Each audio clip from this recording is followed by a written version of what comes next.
criminals born? Or are they formed? Mindhunter is by David Fincher, and it's about a fictionalized account of the two FBI agents who stumbled across the idea of profiling serial killers. You know, there's a lot more like me. Do you think so?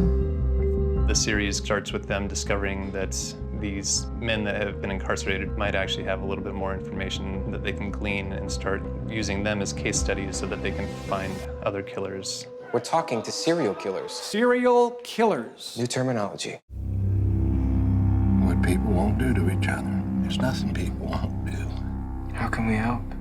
Every time when we work on a project for David, we try to do something new and exciting. One of the reasons why we choose Adobe products is that it gives us a little bit more flexibility in what we're trying to achieve. Mindhunter was cut on Adobe Premiere, and we are big fans of Dynamic Link, which uses After Effects as well. VFX are becoming a part of every show. There's two different kinds of visual effects. There's very complex ones that need a lot of extra art, and then some that can be done in the DI where you can combine two shots and bring a new performance together. We use split screens for various reasons. Each of the actors' best takes may be from different clips, so maybe the first actor nailed it like on the second take, and then the second actor nailed it on the third take. The editors will do a lot to help shape the performance, where they will split the screen in half, take one actor from the second take one actor from the third take, and make it look like it was shot at the same time.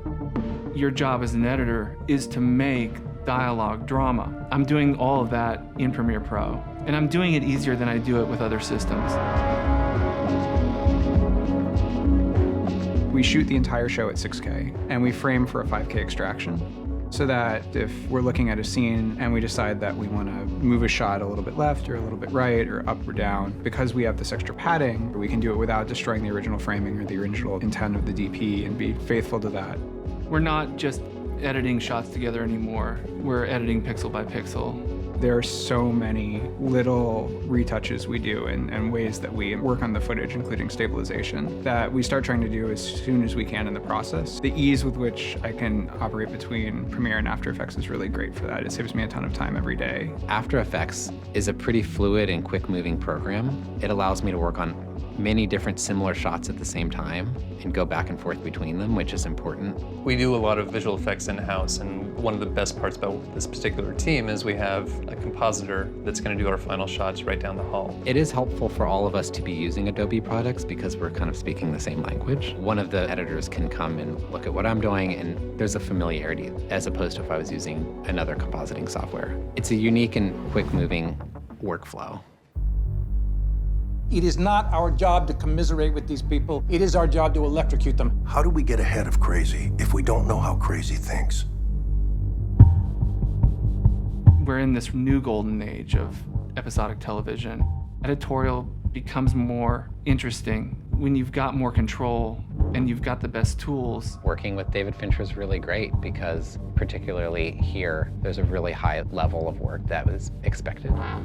It's really exciting being able to work and learn from such creative, intelligent people. I feel like every day coming to work is a masterclass in filmmaking. I always feel like I'm working about 5 years ahead of the rest of Hollywood when I'm here. When we're working with the Adobe engineers, we're hoping that everything that we're bringing to the table is going to benefit every other cutting room. Editing should just seem as simple as you and I having a conversation. It's nice to have the tools where you can sit down at an interface and the system becomes an extension of you. It's liberating, it's freeing.